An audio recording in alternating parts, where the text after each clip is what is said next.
Trump's losing streak has hit 27 days. His latest losing streak. MAGA knows it. The head of the Republican National Committee knows it. The Wall Street Journal knows it. The Indiana GOP knows it. The Ukrainians know it. Anybody who saw his pathetic, credit-grabbing, disinformational tweet Saturday night after the Brown shooting knows it. His own economists know it. The terrorists know it. Even Trump knows it. Since the House passed the Epstein Files Transparency Act on November 19th, Trump has been sinking in quicksand, sinking, and not more than one or two of his more insane, more desperate colleagues have even gotten close enough to hand him a rope for fear of being pulled down with him. His losing streak is today 27 days long, his latest losing streak. And they are beginning to blame him. We are facing almost certain defeat, says the purulent face of the RNC, Joe Gruters, about the midterms. Then, quote, this is an absolute disaster. Then, if that wasn't clear enough, quote, there's no sugarcoating it, this is a pending looming disaster headed our way. And then, I think, quoting the late football owner Al Davis, Gruters says, the chances are Republicans will go down and will go down hard. Just lose, baby. And boy, has Trump been losing. He called affordability a hoax, got his arm twisted by his economists who know the last thing it is a hoax, tried to give a speech saying he will fix affordability rather than being crushed under its weight politically, and still could not stop himself, could not mock those advisors and not mock America and not mock his own speech and not mock affordability again and even not mock the charts they gave him and not mock Christmas presents. Quote, you don't need 37 dolls for your daughter. 2 or 3 is nice. Gee, thanks, Santy. The results the next day, the Democrat Eileen Higgins swamped the MAGA loser in the election for mayor of Miami, and the Republicans coughed up what was thought to be a permanently red seat in the state house in Georgia, and Trump still kept mocking affordability. And Trump even mocked Trump 2018. 2018 when he was caught saying shithole countries, and he denied he said shithole countries, and he lied and said he didn't say it. And his people who were there and heard him say it, they lied and said he didn't say it. And now he says he did say it, and he said it again, and he said it about Somalia. And I don't know what it is, but somehow this group he has attacked seems to have been respected in this country, even by Republicans, and the shithole in question looks like Trump's mouth. And then there's nearby Indiana.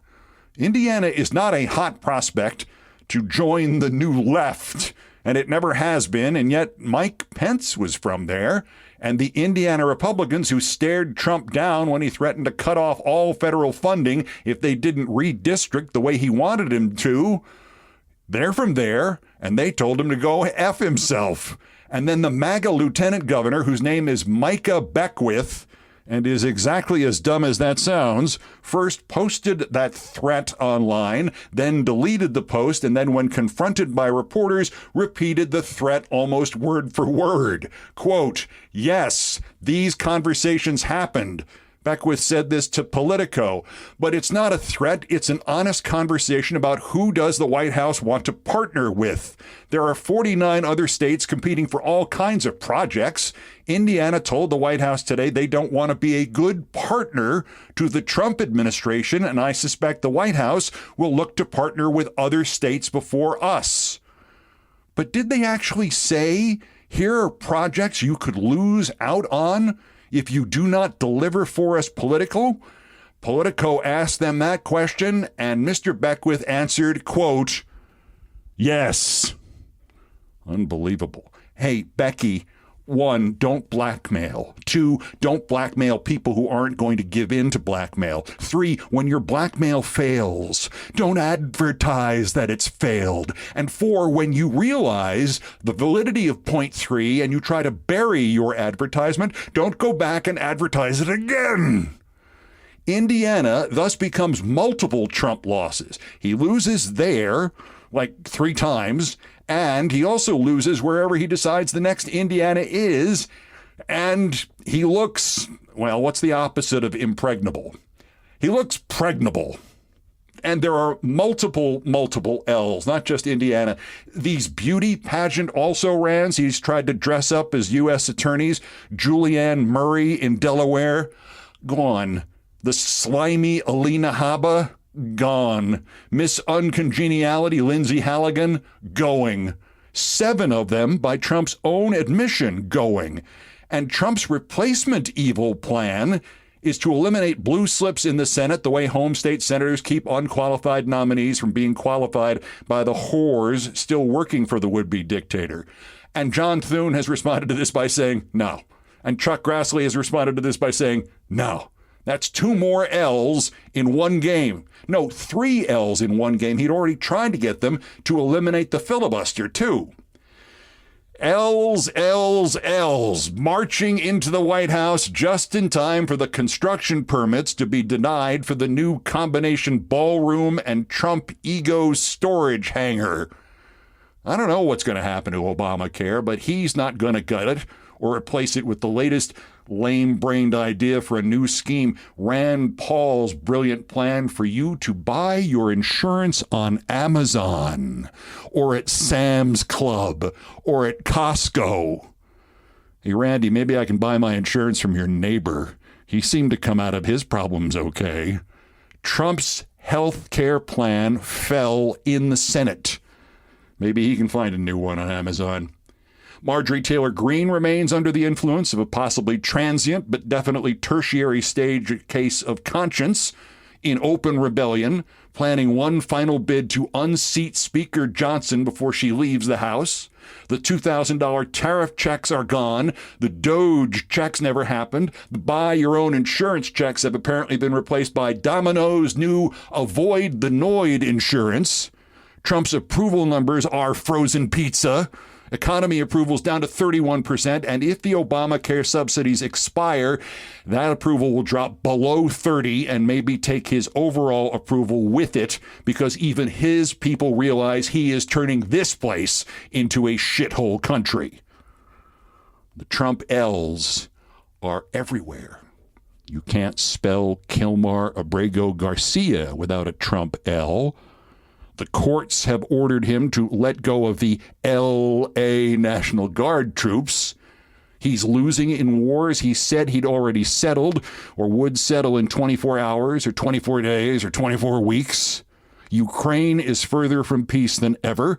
The Thailand-Cambodia war Trump said he ended on Friday resumed on Saturday. His peace in the Middle East saw the Israelis kill a top Hamas commander over the weekend. An attack in Syria, 3 Americans dead, including 2 service members, and he promised serious retaliation, and he would have sounded tougher if he'd said, I'm going to hit you real hard. Like I said at the top, there are so many L's, and for 27 days at least, there have been nothing but L's that even Trump has begun to notice. So add that to the list of L's. His ability to believe his own bullshit is showing holes. He still clings to this financial imbecility that tariffs will turn the economy into a money-printing machine, even for people not named Trump or Musk or Bezos. But even he has now told the Wall Street Journal, he doesn't know when that money-printing machine will actually turn on. The Journal interviewed him Friday in the Oval, and he must have stepped in some reality and couldn't get it off his shoes. Quoting them, quoting him, he acknowledged that he couldn't predict if that would translate into political gains for Republicans next fall. Asked whether Republicans would lose the House in November, Trump said, quote, I can't tell you. I don't know when all of this money is going to kick in. Narrator, it didn't kick in. Wait, there's more. Quote, I've created the greatest economy in history, but it may take people a while to figure all these things out. Oh, they've figured it out, Donald. They figured it out Saturday night when rushing, stumbling, waddling to grab credit, almost literally climbing over the bodies of dead students to claim he had found their killer, Trump posted this, Quote, I have been briefed on the shooting that took place at Brown University in Rhode Island. The FBI is on the scene. The suspect is in custody. God bless the victims and the families of the victims! Exclamation point. F you, buddy. You've stepped on your dick again. You've stepped on your tiny dick again, while millions mourned and questioned what is wrong with this goddamn country that we throw school kids, whether toddlers or teenagers, into the volcano like we were practicing the human sacrifice madness of the Aztecs just to protect your right to walk around with a gun. Sure, what's another bunch of human hearts? What's another bunch of kids? As long as people know that Trump alone has found the real killer. Wait, what's that you're saying? They haven't found the real killer? They hadn't found the real killer when he posted that? So now in just 3 months, Trump's bubble-headed FBI director, who didn't know the job meant work, he thought it only meant a free jet, he wrongly said they'd caught the Charlie Kirk assassin, and now Trump has made the same mistake and tried to blame his mistake on others. And when you do that, and when you post that, you open yourself up to attacks from the other side, like Chris Murphy attacked on State of the Union yesterday. He said it opaquely, he said it with nuance, but make no mistake, this is a U.S. senator blaming the President of the United States for this gun attack and the next gun attack. Quote, right now, we don't have the leadership in Washington to do anything to respond to the shooting this weekend. Trump has been engaged in a pretty deliberate campaign to try to make violence more likely in this country. And I think you're unfortunately going to see the results of that on the streets of America. He's knowingly restoring gun rights to dangerous people. He is cutting off grants that have bipartisan support to try to interrupt violence in our cities or to try to get necessary mental health resources to families and children in need, unquote. As I said earlier, this has been going on, all of these L's, since at least the 19th of November, when enough MAGA congressmen realized that only one of these things could happen. They could continue to help Trump hide the Epstein files, or they could get reelected. That's why, of all these L's, the biggest Trump loss in the last 27 days may have been the release of those 4 pictures of him with Jeffrey Epstein. The photos show nothing. The photos would therefore normally mean nothing, but they serve as a reminder that Trump tried to stop you from seeing photos of him with Epstein. That those photos that were released weren't part of that tranche in the files. That doesn't matter. It only raises a kind of instinctive speculation about how much worse those other Epstein-Trump photos might be. It keeps the Epstein story alive when Trump could have killed it weeks ago, months ago. Even if there was stuff more incriminating about him than, say, a drawing of a naked woman made out to Epstein that he may or may not have drawn, but he sure as shit signed right over the naughty bits. Instead of moving Epstein off the table and out of the picture, he's letting it drip, drip, drip on him. The photos mean nothing, yet here they are, just another element that says, this is Trump's scandal. The way the constant coverage of Clinton Lewinsky, even when there was no actual news for days, for weeks, kept that front of mind for all of the year 1998. I'll tell you something. At MSNBC in 1998, the promo department used to ask our staffers every day to give them something, anything, a news morsel that could turn into a 30-second promo for tomorrow's show.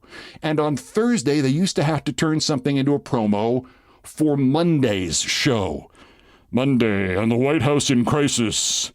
We were locking in the crisis 4 days in advance. We were programming the crisis. And when we hit Friday, and those files are by law required to be released, whatever is released will be another Trump L, and whatever isn't released will be another Trump L, and Lord knows how many L's there will be if there's something actually startling in the files. And that's the point. It doesn't have to be a good scandal to be a gripping scandal. It just has to have new stories every day. That's what Clinton Lewinsky's true meaning was. And as Philip Bump pointed out, Trump basically got elected by knowing this. There wasn't crap actually in WikiLeaks or her emails, except that there was always something new in them. So, in sum, more losses than the 1962 New York Mets. Or if you are a current New York Mets fan, more losses than the 2025-26 off-season New York Mets. And maybe it's only 1 hour a week, but even Trump knows it during that hour. And way more than 1 hour a week, the Trump media industrial complex knows it. It's not my habit to quote the insufferable, inexhaustible, phony Peggy Noonan, but when there's a column in the goddamned Rupert Murdoch goddamned Wall Street Journal titled, quote, "Trump may be losing his touch." Yeah, I'm quoting it. 136 words. I swear that's it for this year. Just 136 words. And don't be thrown by the imaginary world in which Peggy Noonan lives. She still thinks Ronald Reagan isn't in hell. And now she thinks Charlie Kirk was a mediating force inside the Trump cult. Okay, just go with that. But the other points she makes are salient and deadly. Quote, outside Washington, Mr. Trump's base is fighting with itself. America First is saying, I'm not MAGA. Conspiracies all over. Israel killed Charlie. The assassination of Charlie Kirk, she writes, looks increasingly like an epical event. Did he understand how much he was holding together the Trumpian right? Without the force of his mediating presence, they are cracking up. Percolating below, unseen, is the price you pay in time for success. The president's border triumph. Sorry, what? The president's border triumph will likely weaken his and MAGA's political position. He shut down illegal immigration on the southern border, which had been more or less open for decades. But it was anger at illegal immigration, Noonan writes, that kept his base cleaved to him and allied with each other. Remove the issue that made you, and you can no longer use it to gain votes or maintain unity, unquote. Oh, no. Oh, dear. Trump's lost his touch. God damn shame. Not going to affect those midterms and give us enough Democratic congressmen to impeach him and enough Democratic senators to remove him, is it? Oh, really? You think so? Well, that'll be fun. Let me quote this RNC blob Gruters again, quoting me again, quoting Al Davis again. Republicans will go down and will go down hard.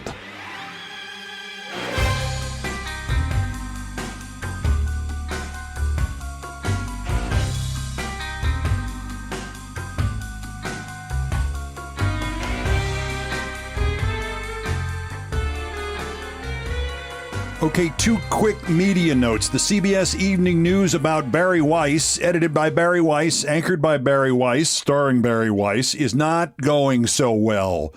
If she had not been put there to do something bad like this, her stay on this job might be as long as Ronna Romney's glorious hour and a half as an MSNBC commentator. It was Brian Steinberg in Variety who noticed this, and to whom all credit goes, and I'm just going to quote him and read his story from Variety, that Barry Weiss town hall with Erica Kirk, the merry widow, the woman who used all the eyeliner left over after J.D. Vance got done. No real advertiser was willing to buy time on it. No real advertiser was willing to buy time on the CBS television network.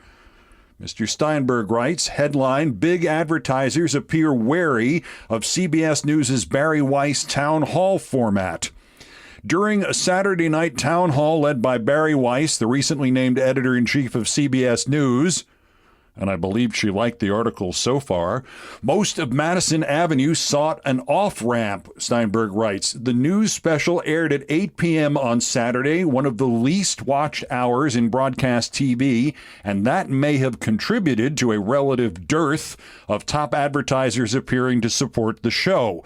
During the hour, commercial breaks were largely filled with spots from direct response advertisers, including the dietary supplement Super Beats, the home repair service HomeServe.com, and Carfax, a supplier of auto ownership data.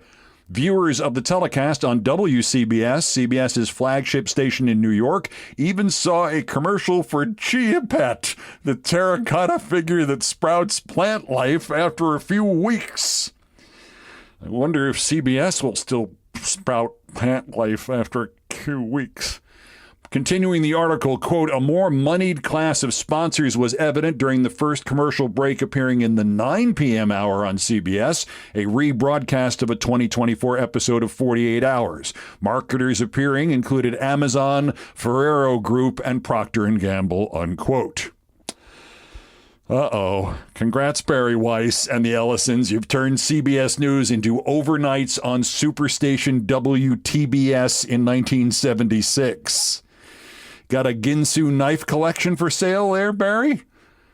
But wait, what was that again about chia pets? Viewers of the telecast on WCBS, CBS's flagship station in New York, even saw a commercial for Chia Pet, the terracotta figure that sprouts plant life after a few weeks. Oh my God, Chia Pet Company, I'll give you $1,000 if you make a Barry Weiss Chia Pet. Please, oh please, please, please, please, please. Meanwhile, something that a week ago would have outdrawn the Barry Weiss town hall with Tammy Faye Baker Kirk may now belong to the ages as well. As vivid as parts of the latest Ryan Lizza response to Olivia Nuzzi may have been, the whole thing has collapsed under the realization that actually the only guaranteed audience for Liz's segments have been Olivia's other exes. Hi. Her book, First Week Out, First Publication Week, Maximum Visibility. As you probably have not heard, her book, The First Week, sold with all that publicity, including the most thorough job of the New York Times ever missing the lead and the next 20 off leads in its history. That book sold 1,165 copies. A book that sold 5,000 copies the same week placed 50th among nonfiction sellers. Not great, Bob. So, barring anything else that might come up later on in this to which I could add something that is either relevant or true, I'll bow out here. But I do want to read one last paragraph because this is the easiest way for me to get Mr. Lizza an answer he apparently needs. Let me quote him. Quote, Olivia, this person said, was starting to tell people that I might kill her. I tried to explain that Olivia watched a lot of Law and Order growing up and has an active imagination, especially when it comes to being killed. She feared that her mother would kill her. She had told me that she thought Keith might kill her, and now I have to assume she told Keith the same thing about me. Of course, she repeatedly told me that she feared Bobby would kill her, and now she was saying that I might kill her. I never heard her say one way or the other about Mark Sanford's level of interest in killing her. That's a good line. So many people were out to kill her, and yet here she was at 31, somehow very much alive. End quote. Okay, Ryan, I haven't talked to her since 2015. And by the way, every contact I've had with her since 2015 was about what to do with her clothes, or about the health of what had been our dogs, about which she had no interest, for which I will never forgive her, and which I think summarizes her. Once I did post on Facebook, 2018 maybe, that the place in Central Park that you two guys like to hang out at was by utter coincidence right on the path I walked the dogs every day and way too near my home, and it was a miracle we hadn't run into each other already, so maybe we should all make that our DMZ. But about the killing her question, exhale. Ryan, she never told me she thought you might kill her.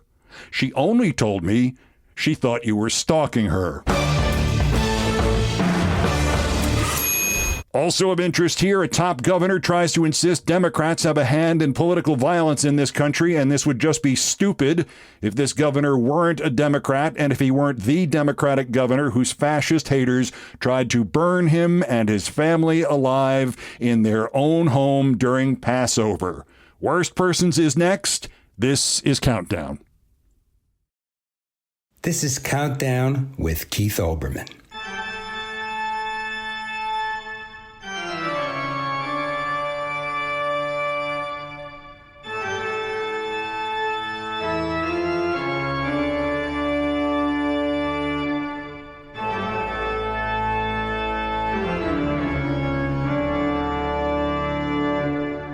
Still ahead on this edition of Countdown, 65 years ago this month, a little boy named Theo Dahl was hit by a New York City cab while being pushed across the street in his baby carriage.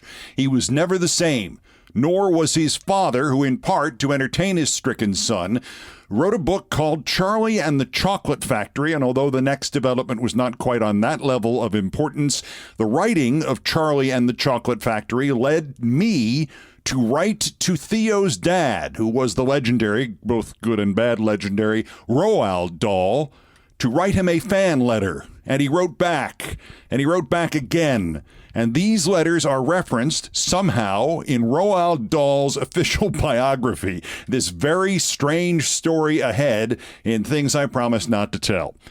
First, believe it or not, there's still more new idiots to talk about. The roundup of the miscreants, morons, and Dunning-Kruger effect specimens who constitute today's other worst persons in the world. The runner-up to the runner-up. Bronze, Anna Paulina Luna, the congresswoman from Smolensk. Oh, no, I'm sorry, I got that wrong. From Florida. Problem is, she might as well be, and it might as well be, Smolensk. The Russian embassy in the U.S. social media account has posted her photo and, quote, at the invitation by @RepLuna, Ambassador Dartkiev visited her Christmas reception on Capitol Hill. Wonderful event with warm atmosphere and exceptional hospitality. Continue working to make Russian-American relations great again. Yeah, sorry, anybody who thinks we should have great relations with Russia before the Russians overthrow the Putin dictatorship is not only totally loyal to this country, but really dumb. Not loyal and dumb. Sorry, Russia is our enemy.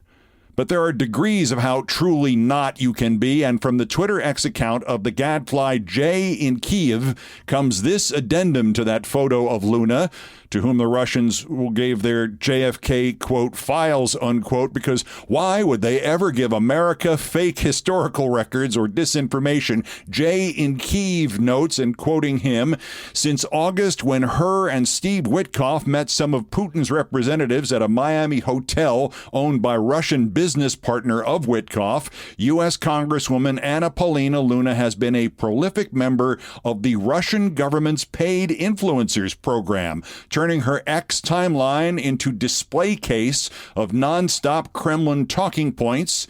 Jay in Kiev writes and continues, what she does isn't illegal. Today, she gleefully met her handlers, unquote.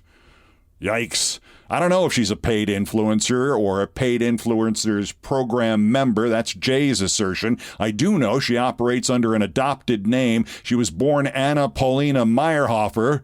Right you are, Ms. Meyerhofer. And she has the IQ of a goldfish. On a good day, 2 goldfish.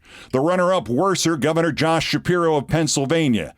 Now, look, I get what he's trying to do here, but it's Pollyanna to the point of ridiculousness. Worse, it's Pollyanna to the point of John Fetterman-esque.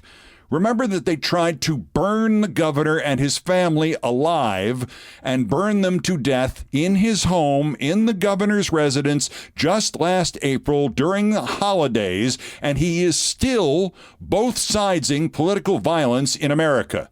Governor Shapiro writes, quote, it shouldn't be hard to mourn the loss of the Minnesota Speaker of the House, Melissa Hortman, after she was gunned down in her bed. It shouldn't be hard to follow Erica Kirk's eulogy with an amen and a prayer for her and her family. We have a crisis of political violence in this country, and it requires all of us to do better every time. No, we don't. We have a crisis of conservative, fascist, MAGA, Republican political violence in this country. And I will say this again, the assassination of Charlie Kirk was and is indefensible. But so was Charlie Kirk. He was a terrible, destructive force, and the sane washing of him calls for the execution of President Biden, things like that he did, forcing kids to watch public hangings that he called for, putting public hangings on TV. Charlie Kirk called for that. Sane washing, all that is appalling. And I get what Josh Shapiro is trying to do, but my God, man, the right-wingers tried to burn you to death.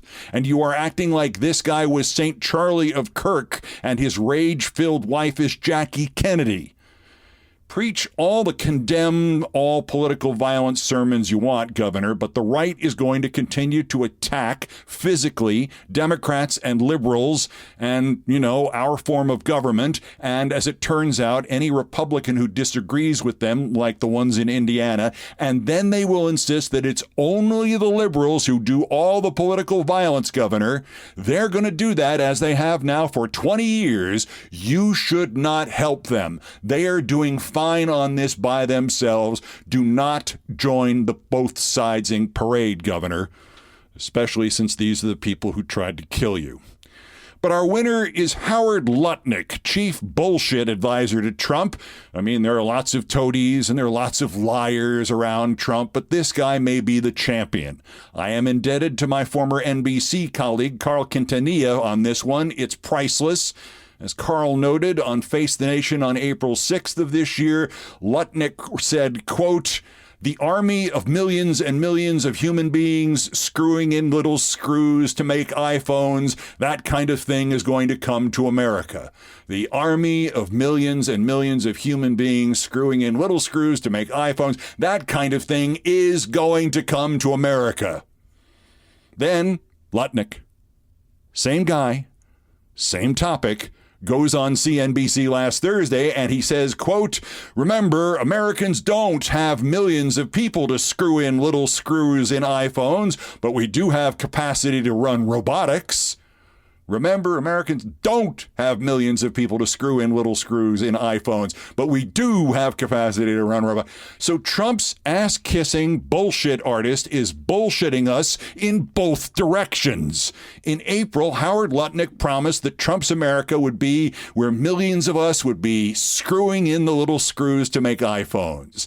By December, he is promising that Trump's America will be where millions of us will not be screwing in the little screws to make iPhones.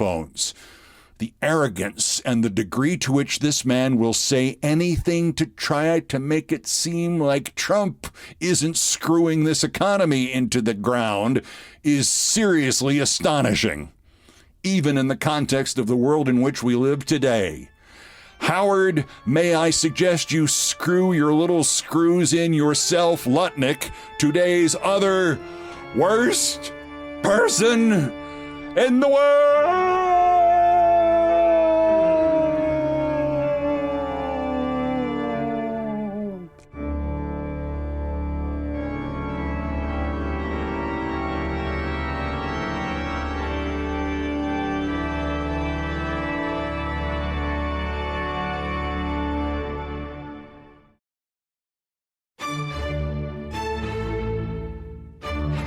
If the name Roald Dahl does not immediately ring a bell for you, he was the author of Charlie and the Chocolate Factory, and thus the creator of Willy Wonka, and he wrote James and the Giant Peach, and all of his kids' books combined have sold about 250 million copies.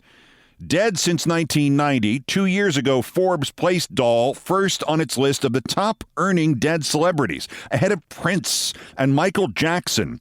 Roald Dahl made about $513 million in 2021, compared to $13 million by the late John Lennon.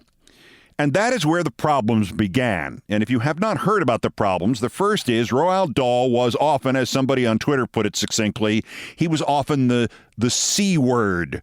He was at times anti-Semitic, racist, misogynistic, and cruel. And his writing was at times anti-Semitic, racist, misogynistic, and cruel. None of that has ever really slowed down his book sales, though, largely because, first, kids who read books are actually smarter than nearly every adult thinks they are, and second, it seemed then and now that the more problematic a lot of Dahl's characters were, the smarter he made them. The Oompa Loompas of Willy Wonka are not Dahl's finest moments. On the other hand, they do run everything in the chocolate factory. They know everything about the ticket-winning kids and their foibles. And when Violet turns into a giant blueberry and when Veruca gets devoured by squirrels, it is the Oompa Loompas who know how to save them. So apparently the Oompa Loompas are doctors, or at least paramedics. Anyway, the reason Roald Dahl made $513 million 31 years after he died was that his estate sold the rights to the books to Netflix. By then, the book publishers had already brought in a company of so-called sensitivity readers to rewrite the more troublesome parts of Dahl's work. We're seeing the first results of this now, and it is literally what George Orwell described in his novel 1984, erasing the past, replacing it with a new past, and leaving no indication that any editing or changing was done. Well, I'm assuming it still says that in 1984. Presumably all of that could be edited out of Orwell and we'd never know, right? But it's even worse than that, because the edits are being made not because of some pure, if misguided, desire to make changes reflecting the changes in mores and respect, changes even the author might want to make. They're being done so that the books, according to the publisher, can continue to be enjoyed by all today, meaning they did this to literally sell more books. This is not even about well-intentioned censorship. It's about profit. And if all that were not bad enough, the rewriting of Roald Dahl has, from a quality viewpoint, gone about as well as the so-called restoration of the painting of Jesus in Spain in 2012.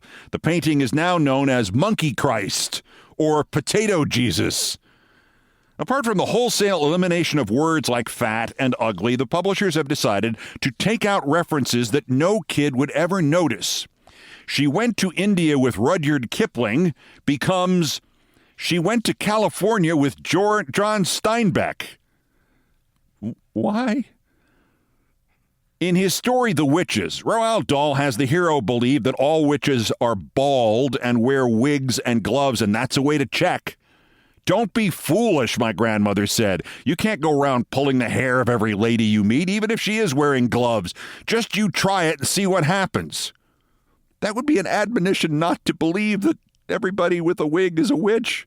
It has now been changed to, don't be foolish, my grandmother said. Besides, there are plenty of other reasons why women might wear wigs, and there is certainly nothing wrong with that. It's like Shakespeare now. Look, it is one thing if you are giving a public reading of Tom Sawyer, and you may want to drop a couple of words here and there. I have performed James Thurber's stories since 2010. On TV, on radio, on this podcast, in person. His epic story, by the way, Forecasting Trump, the greatest man in the world, is coming up shortly. Thurber's daughter, Rosie, offered me the right to edit anything I felt I needed to edit for time or for taste, and said there was plenty in there her dad would be mortified by today that he wrote. Letting me edit it, though, was like saying, hey, you have a heart, so that means you can perform heart surgery. But the goal in doing that is to change as little as possible. There are adjectives that were once perfectly normal and seemingly liberal and once thought even to be complimentary that you really need to just skip. So when you're reading them aloud, just skip them. But erase them permanently forever from Thurber's books when maybe a note to new readers would be sufficient warning? Plus, if I'm changing anything about Thurber while transforming his work into a different medium, like podcasts, I am necessarily going to edit things. A movie might leave out 9/10 of any novel, but just reading a novel aloud might change something as important as the emphasis on the way certain words were said from the way the author intended that emphasis to be. Besides which, all those changes are temporary. I'm not altering Thurber's text. I'm altering my reading of his text. And the same goes for Roald Dahl. And a lot of people saying this are people who do not like Roald Dahl. Sir Salman Rushdie wrote, he was a self-confessed anti-Semite with pronounced racist leanings, and he joined in the attack on me back in 1989. Roald Dahl was no angel, but this is absurd censorship. Puffin Books and the Dahl estate should be ashamed. Because that's the point. If we're going to edit or otherwise circumscribe every book or author or film or producer with a significant problem, we're going to wind up with a world library of about 50 books and 10 films. I mean, this isn't Florida. And artists, like people, are rarely all good or all bad, and often they have huge, disturbing flaws, which can, in their own way, teach you what not to do or be in life. The publishers defended doing this on the premise that Roald Dahl's works have always been edited and modified, that he permanently changed the description of those Oompa Loompas several times to make it less offensive. And again, that misses the point. He made those changes, not his publishers, not his literary estate, not you, not me, him. And if you're wondering why I'm going on so long about this, it's because this is personal for me. I think I learned that truth, that almost everybody is a mix of good and bad, often in big, bright, ugly letters, often with extraordinary self-contradictions. I learned all that from Roald Dahl. Sometime in the second half of March 1966, a letter unlike any other I had seen before arrived at our little house in the suburbs of New York City, where my parents packed me off each morning to the third grade. The words par avion were printed in the upper left, and the postmark was from somewhere called Great Missenden, and the addressee was me. It was a letter from Roald Dahl. I had a number of very special teachers in my life, but the first of them was Mrs. Marjorie Plant, who survived an entire school year of me in 1965 and 1966. We sidled down the hallway to Miss Ritz for an hour or so of math every day, but the rest of the time we were Mrs. Plant's class. And when she was not leading us out to the glorious natural meadow and the pond just behind the elementary school and teaching us the name of every plant and every tree and every bird, she was reading to us or getting us to read to her, or one day asking each of us to name our favorite author. Well, I didn't hesitate. My dad read to me each night, and it's probable somebody else's book was first, and I know he later read me Chitty Chitty Bang Bang by Ian Fleming. But the first books for me were Charlie and the Chocolate Factory and James and the Giant Peach by Roald Dahl, and I don't know how many times Dad read each of them to me, but I do know that somehow those books conveyed to me that books didn't just happen, that a grown-up, like my dad, had written them deliberately for kids to read and to listen to. And this man had clearly included jokes that the kids would get, but the grown-ups didn't seem to notice. And this was this man's job. The way being a draftsman and later an architect was my dad's job. That you could do this and people would pay you. This is how I understood about this. 1,000 other writers and broadcasters fleshed out the details and the specifics for me, but the man who opened the first door into the world in which perhaps I could write for a living was Roald Dahl. So, Keith, who's your favorite author? Mrs. Plant asked. Roald Dahl, Mrs. Plant. Knowing her and knowing me, she probably said, I knew it. And soon after, she explained that we had an assignment that day. We were all going to write. Great, I thought. I'll write another book. I had already written something like 40 books in Mrs. Plant's class, 2 or 3 pages, with illustrations, with construction paper covers, with staples, with titles. I wasn't just going to be a writer like Roald Dahl. I already was one. Not a book today, Keith, she said. I want you all to write a letter to your favorite author. I know how to get your letters to your author, so you don't have to worry about that part. You can ask them anything you want in the letter. You can tell them anything about yourself, but I especially want you to tell them why you like their books and who you are and how old you are. And on that day in March 1966, my favorite author had written me back. I had a sense immediately of it being a special occasion. I believe only one author besides Roald Dahl replied to anybody in our class. I do know the school thought it was a big enough deal to call the town newspaper to do a story on it. It's not as if I forgot the story or the letter or the sense of wonder at its arrival either, but despite the coverage in the weekly Hastings News, it still seemed like a very private family kind of thing. And then in 2010, somebody told me, maybe it was the publisher, that the private family thing had made it into the authorized biography of Roald Dahl, a book called Storyteller by Donald Sturrock. He wrote this next part. I did not. I think it's okay for me to bother it here. Quoting Mr. Sturrock, his stories were encouraging children the world over to read books, and that many of them loved his stories so much that they felt impelled to write and tell him so. The current rate of letters from children in the U.S. is between 50 and 60 a week, he had written to Mike Watkins in 1966. I try to answer them all with a postcard.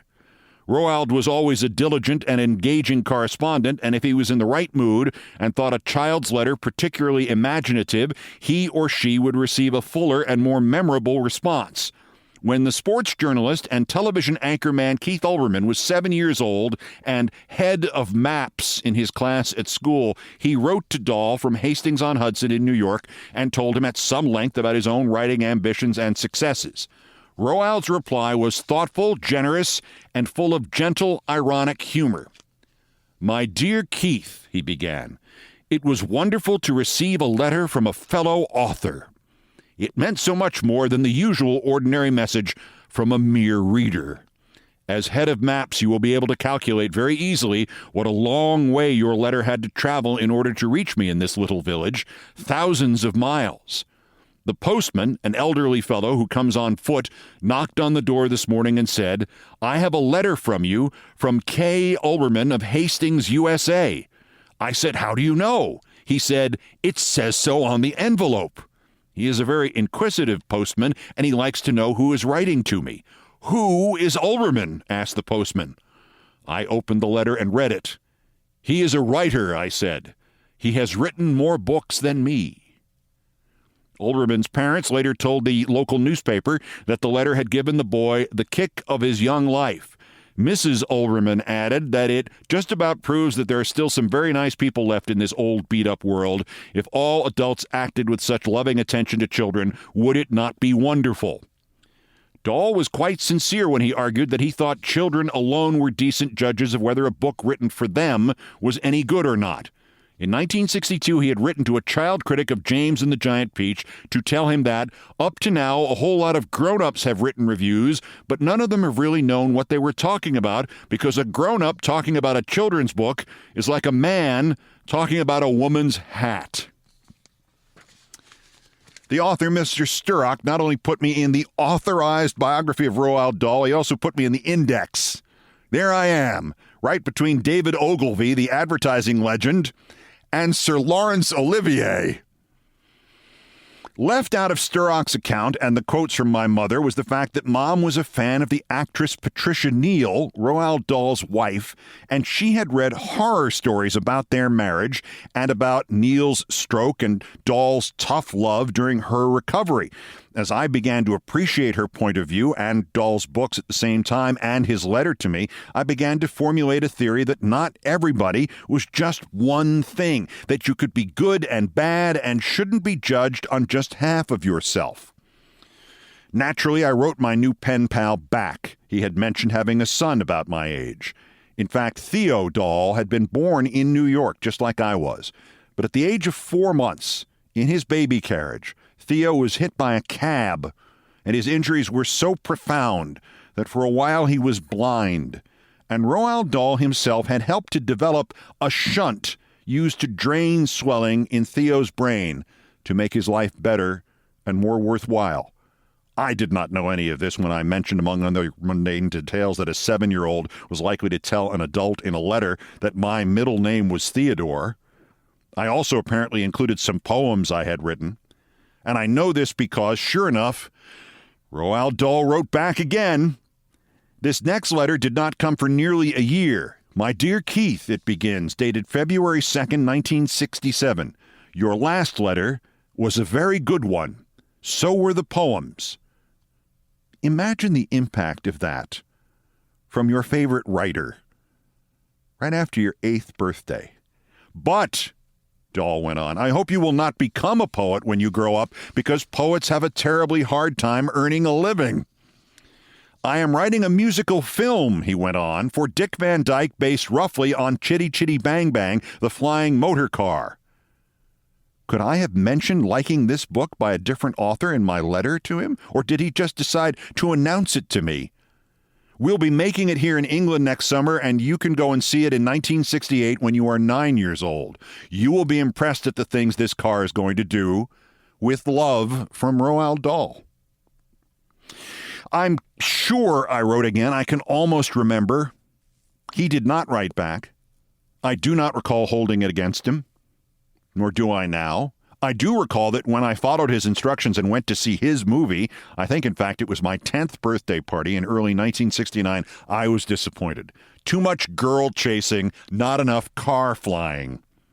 Still, almost no one is all good or all bad, and every new reissue of every Roald Dahl book could include a 20-page treatise about what was bad about him and the negativities in that book and his other writings, just so long as it is included instead of, rather than in addition to, the nonsensical rewrites that Puffin Publishing has produced.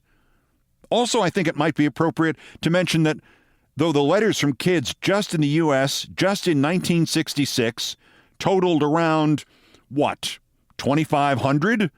He tried to answer them all with a postcard. Or, if you were very lucky, a letter. Or, if you were very, very lucky, 2 letters. And a mention 43 years later in his official biography.